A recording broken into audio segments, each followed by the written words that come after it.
Good afternoon. I am so glad that you are here with me today. I am going to be sharing a presentation with you. Let me get to our presentation here. Um, this is part of a focus group for school improvement at the Academy of Lincoln. I am Dr. Diane Becker, and this is part of a project for my principal internship with Gardner-Webb University. And it is also the culmination of a year-long data analysis and working with PLC groups and committee members at the Academy at Lincoln. So first of all, I want to take a few moments and just welcome you to our meeting together today. Thank you for your participation and agreeing to collaborate with me on this project. We have several goals, as you can see here, to review the data collected and analyzed over the 24-25 school year, to review current recommendations for improvement, to refine and reject or add to current recommendations for improvement that will be submitted to the school-based leadership team or the school improvement team. And I will be sharing data through a video link embedded within an email that is sent to each of you. And so if you would please take a few moments to make any notes as you are watching the video so that you can respond and help us out with improving the school for the upcoming school year. You can respond to questions that you might have within the presentation or add your own comments. And there are a couple of different ways that you can respond. One is that you can respond to me directly through the email that I send this out to you, or you can give me a call, and my number is included here. And we can discuss it. You can ask questions. It can go back and forth. I am asking for a quick turnaround as I reached out to several of you before the video to just be on the lookout for it. And over the next day, responding to this presentation. And then I will be working with another PLC member tomorrow in order to analyze some of the data that was shared in the focus group. So first of all, welcome to our focus group. And what is that? What does that mean?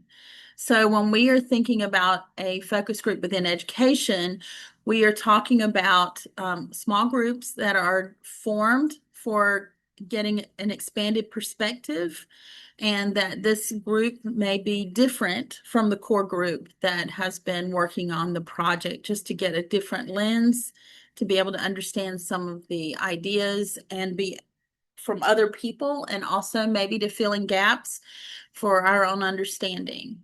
So this group can include school leaders, teachers, parents, students, community members, etc. The goals of a focus group is to collect meaningful feedback and ideas of what is working well and what areas need to be improved. So this is definitely a collaborative process, and it helps school leaders refine school goals and strategies to better support academic achievement and personal growth for students, which is ultimately what we want.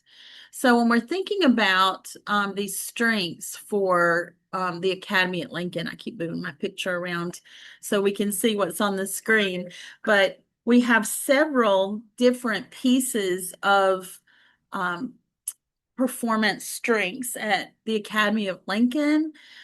We know that our student academic performance for the 23-24 North Carolina report card surpassed both the district and the state proficiency rates in math, reading, and science.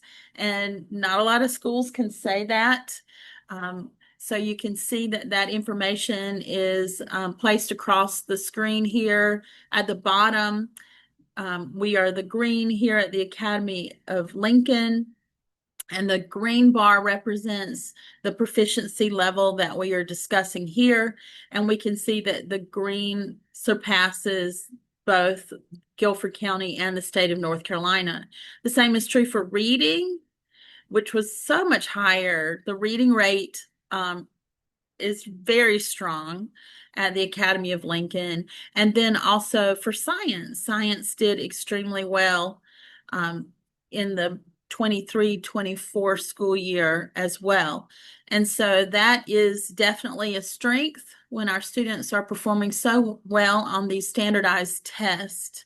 Another strength at the Academy of Lincoln is the attendance rates are excellent. So when we look over here at this chronic absenteeism comparison chart, um, these represent chronic absenteeism. And so we don't want chronic absenteeism. We know that it impacts student success on so many different levels. And at Lincoln, we only have a 15% chronic absenteeism. Of course, we'd like for that number to go down. But when we compare that to the Guilford County district level at 31% and the state level at 25%, that 15% starts looking pretty good. So that is definitely a strength. We also had very strong ratings in the teaching working conditions survey that was sent out in March of 2024 for teachers encouraging parent and guardian information. There's evidence that we have strong, effective communication from the school. This can be sent out through weekly phone calls, weekly newsletters that have been sent out, and then using the Class Dojo app that was incorporated this past year.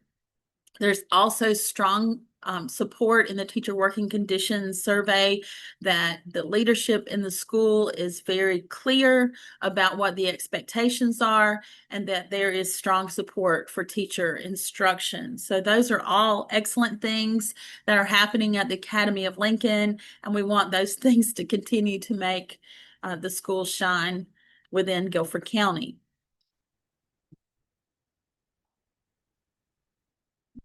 The transition to this next slide.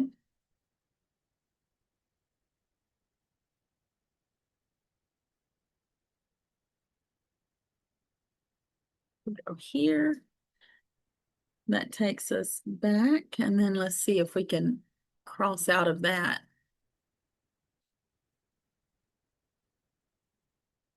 I think embedding a video inside of a presentation sometimes is a little tricky. Let's see if I can go back up here and share this from getting rid of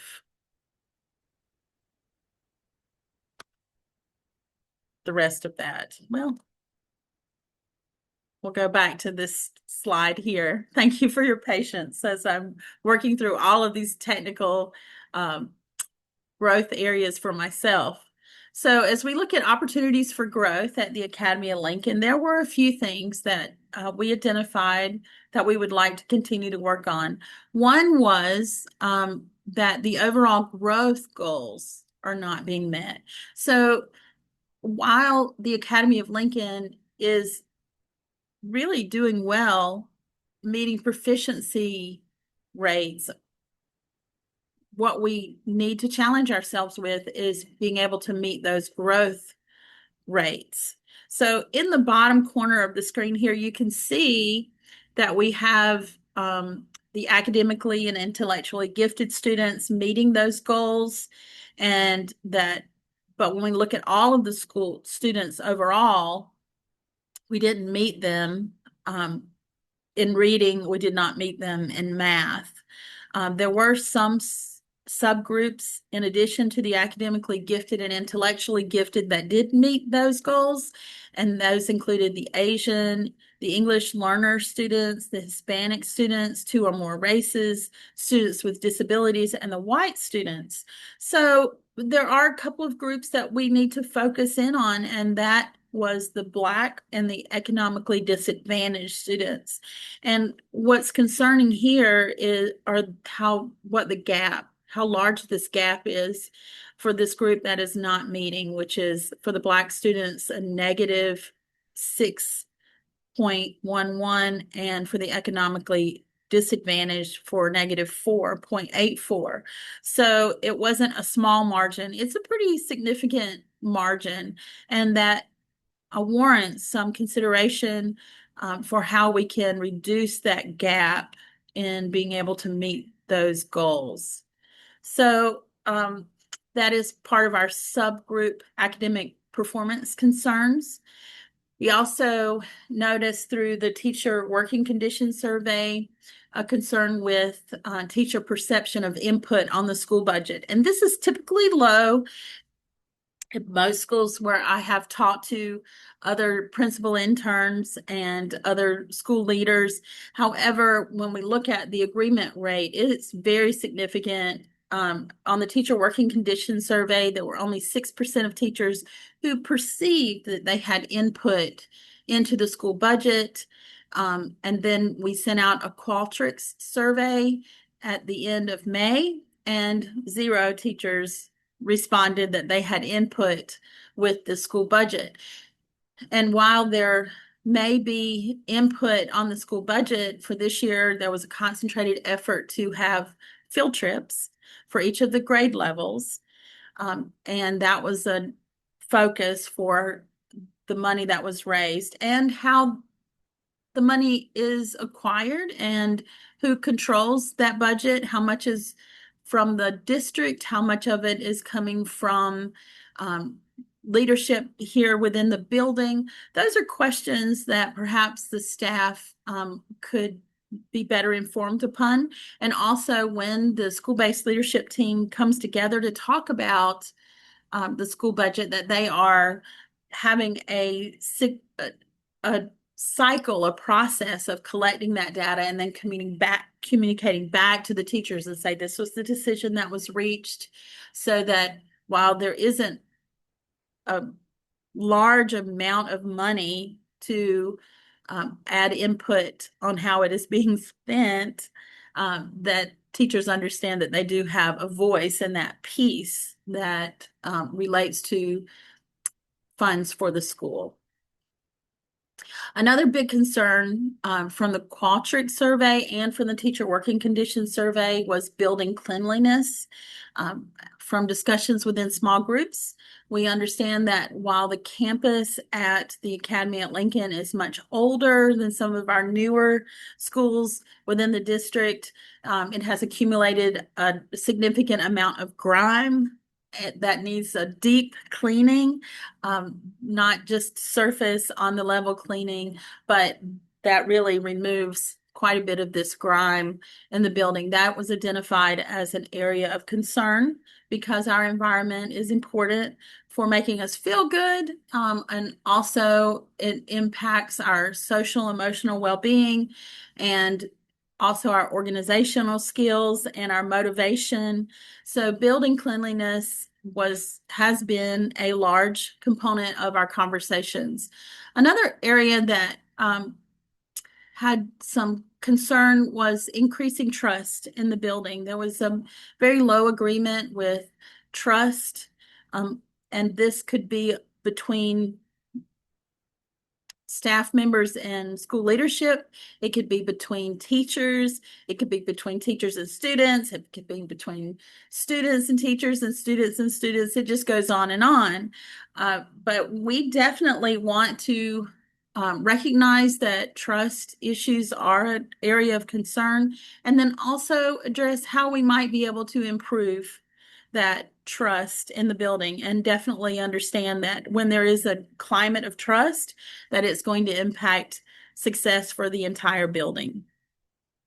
And finally, this is just one of those big blanket areas that teachers, I think, everywhere complain about, but protecting that teacher planning time. There's so much that teachers are being asked to do on a daily basis, on a monthly basis, and then things just seem to keep getting added to that plate and that responsibility, from meetings to trainings to, clubs to things that you personally are passionate about and want to implement into your classroom. These are things that need additional thought. in reviewing the schedule, we did see that the fourth and fifth grade teachers had less planning time than other teachers in the building. Efforts and discussions were being made about how to make it more equitable across the building. Issues with having to cover for teachers that were not present in the building, being pulled for meetings that sometimes don't seem meaningful, or that you can't integrate that information from the meeting into your coursework, into your classroom work, into your collaborations with other teachers effectively. Sometimes it's perceived as a waste of time. So there were questions there on how we can make that time that we're taking away from teachers in planning, to make it more meaningful and integrate it more effectively into benefiting students, which is why we're all here. So when we think about what we do now, when you're looking at all of this data, how do we turn it around to actually look at school improvement? So one of the things that we can look at after we analyze the data is to identify those areas of growth. So while we celebrate those things that we're doing very well, we also want to identify those areas where we have an opportunity to do better. So as we analyze the different pieces of data, it really takes our own intellect, our experiences, our feet, our boots on the ground, in the classrooms, working with students, better understanding why those obstacles are there, and how to develop strategies or SMART goals. Those are our specific, measurable goals that can be rated or can be evaluated, and that they are time bound, so that we can determine whether those goals are working. So another thing that we can do is communicate those goals to the school improvement team, and then the school improvement team will work with staff to spread those goals out so that we all understand what our goals and our directives are for the coming school year, and then working collaboratively to implement those goals and try them out and see what is working. And again, we're going to monitor that process, and we're going to say, yes, this is great. It can be better, and I'm starting to see some growth. Or we say, we need to try something different. This isn't really having the impact that we would like for it to have. So, of course, this is a circular process.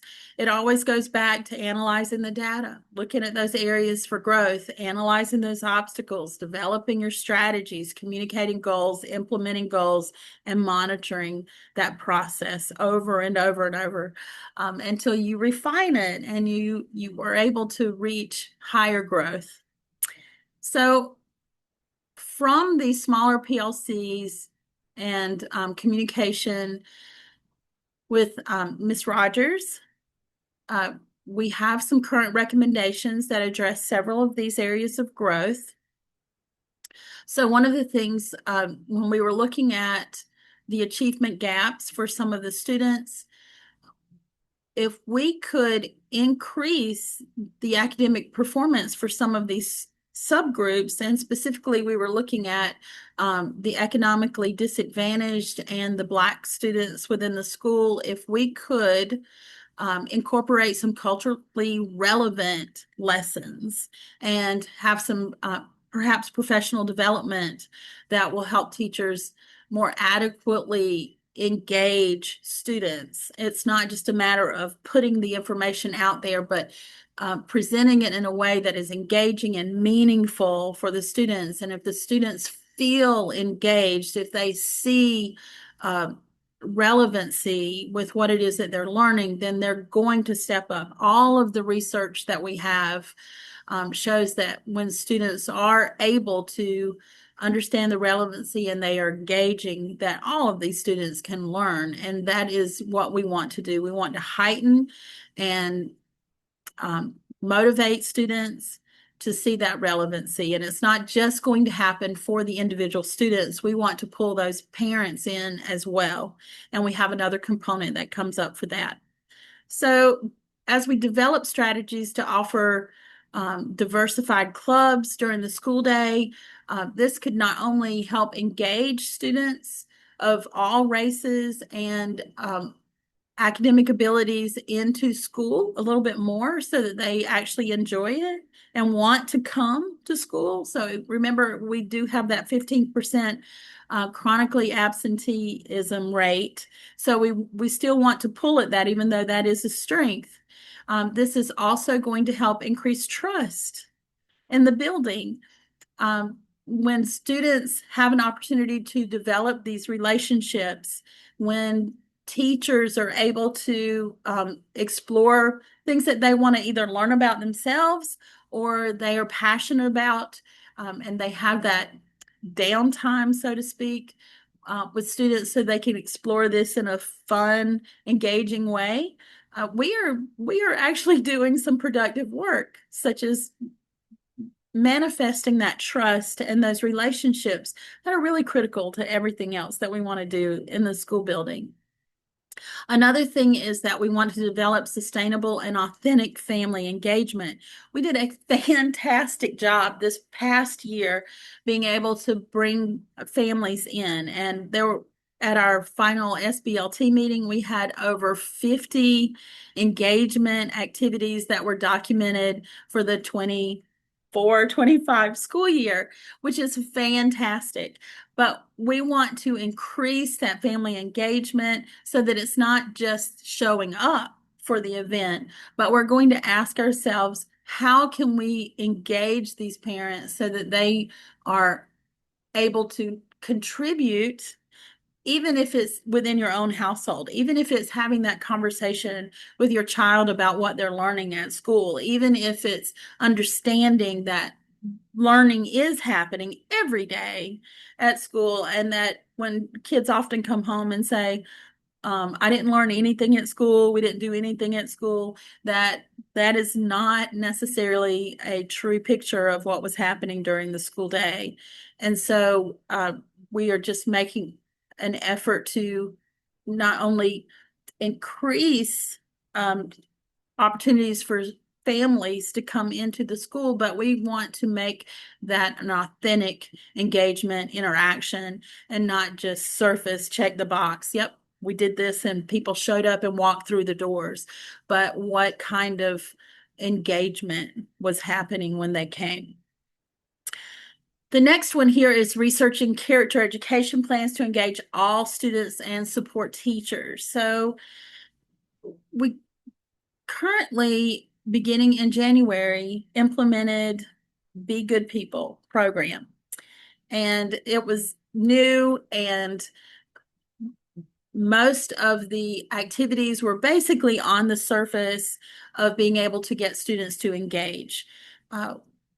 We do feel that students need to interact with each other and break some of the groups up that students typically move through during their school day so that they can get to know all students a little bit better. So if we can incorporate those engaging and effective character education programs in place, then we can also build that element of trust, not only for students, but also teachers. So this is, while it may be character education centered, it also provides scenarios for students to develop strategies for how to deal with conflict resolution, how to deal with their own emotions in a positive way that contributes to the community which they are a part of. So as we explore other programs or even look deeper into Be Good People programs, we want to think about setting time apart in the coming year to continue that exploration so that we can improve the climate and culture at the Academy of Lincoln. I'll move this up here just a little bit more so I can see. and hope my screen moves through when I click the next screen. So there were some other areas that we were looking at and also made some recommendations for. So when we think about school leadership, um, a lot of positive things came down regarding school leadership. Um, we received the news that we will have two new assistant principals coming in new to Lincoln. They are experienced assistant principals, but that is going to create a shift because we have two of our beloved assistant principals that are transitioning to other schools.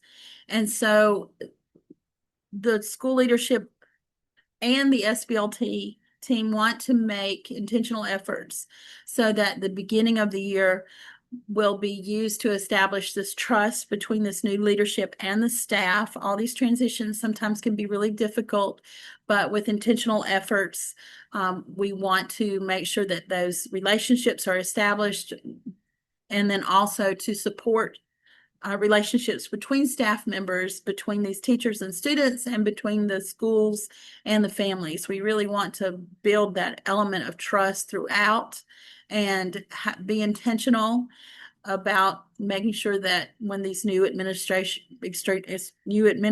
come in, that they are also supporting those efforts and being supported by the community at Lincoln.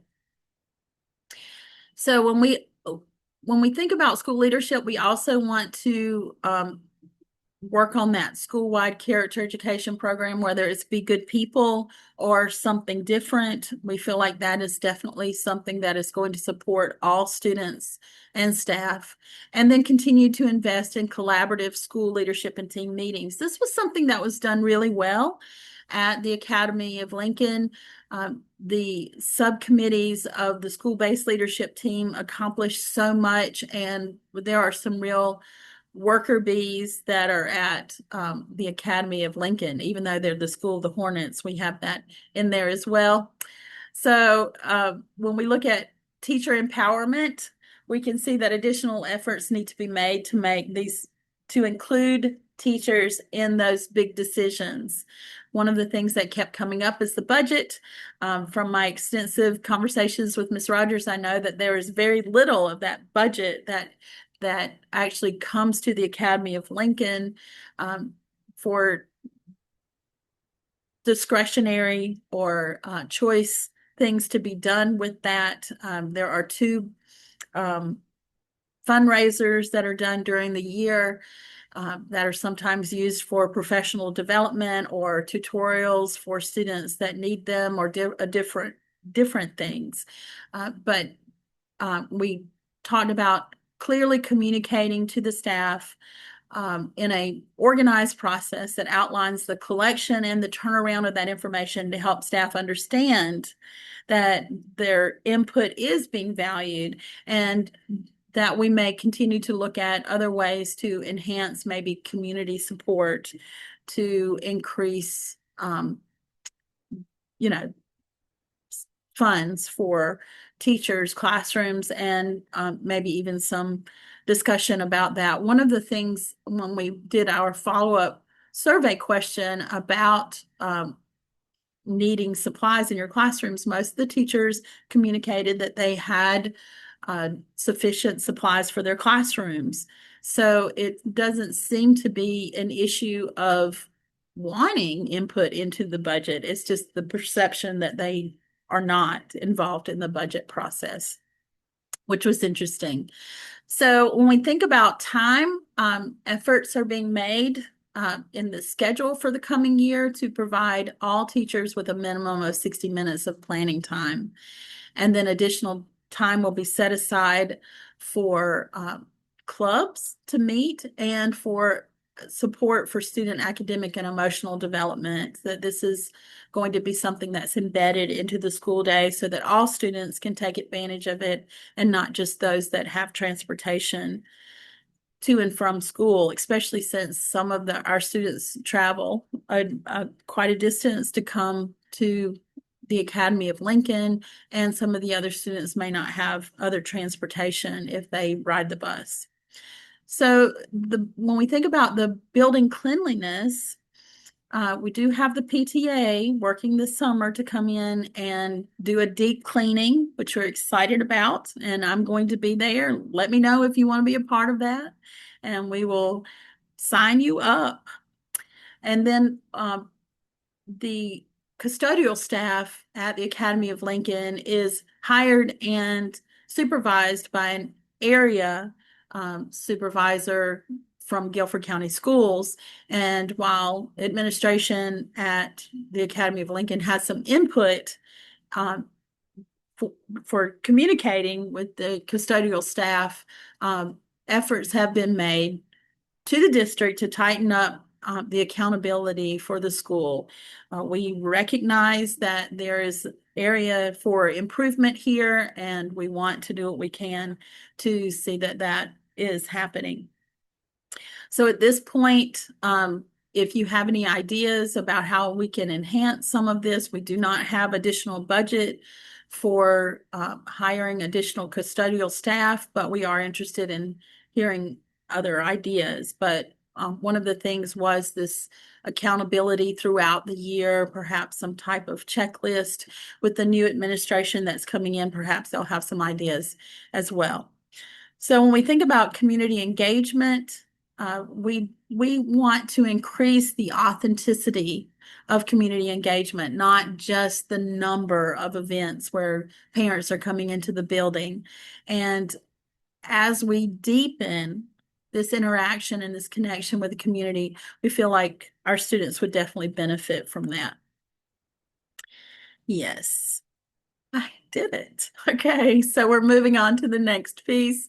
When you think about reflective questions for you to consider. So as you are watching this presentation, and feel free to kind of go back through it and stop it and start it where you need to, um, think about what questions you have about the recommendations. What problems do you see with our current recommendations? What suggestions do you have that would enhance or add to the recommendations? Have you noticed any other problems that were really not addressed in this presentation? And what ideas do you have for making the beginning of the 25-26 school year spectacular? So how do you share those reflections? If you would please respond to the email that you received your presentation in. Um, I will be watching for email responses throughout the day today and tomorrow. You can also call or text me if you would like to chat or talk in real time, and my phone number is there. I also have my cell phone number, but my home number rolls over to my cell phone number. So either one is fine. What happens next? So I'm going to work with a small group to reflect on the feedback to adjust or add to our current recommendations. And the work will be shared with the school leadership for consideration when the group reconvenes at the end of July. Most importantly, I want to thank you so much for participating in the focus group. Your voice and ideas are definitely appreciated. And as we group think about different ways that we can improve the Academy of Lincoln, our intentions are honest and good, and our students will benefit from that. So thank you so much. And I look forward to hearing from you. And I'm going to stop the recording, but if you have any questions that you want to ask, feel free to reach out to me, and I am so happy to respond. Thank you. Have a great summer.